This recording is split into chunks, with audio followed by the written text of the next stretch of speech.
What's up mga kabananerd? Ito yung project ko ngayon. Magdi-DIY ako ngayon ng rain visor ng aming remote control car.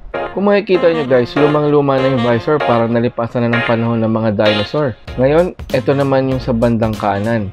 Namumuti na siya. Halatang faded na yung kulay. Pero ire-restore natin yan para magmukhang bago na ulit. So eto, suotin ko muna tong surgical gloves bago tayo magsimula. Oops, wait lang. Pinabibili muna ako ng ulam ni Mai pang tanghalian namin.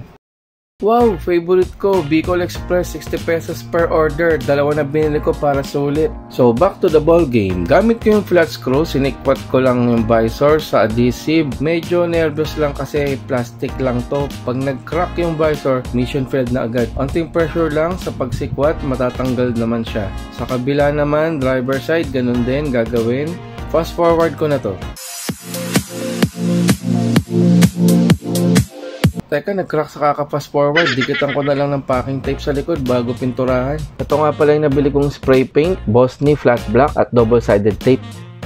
May niliha nga pala ako dagta galing sa puno. Gamit ko sandpaper 900 para pumantay yung kinis.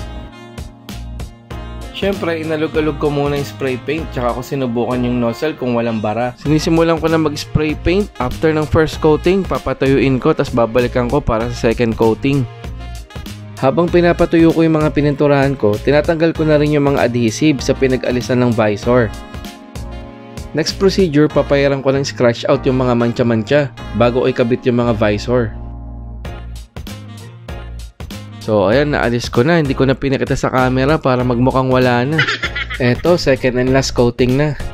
So eto na yung double-sided tape, hinati ko sa dalawa para umabot sa 4 na visor yung didikitan ko.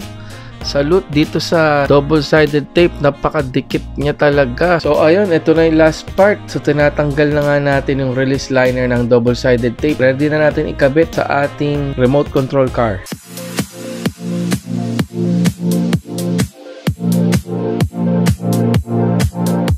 And this is the finished product guys, before and after.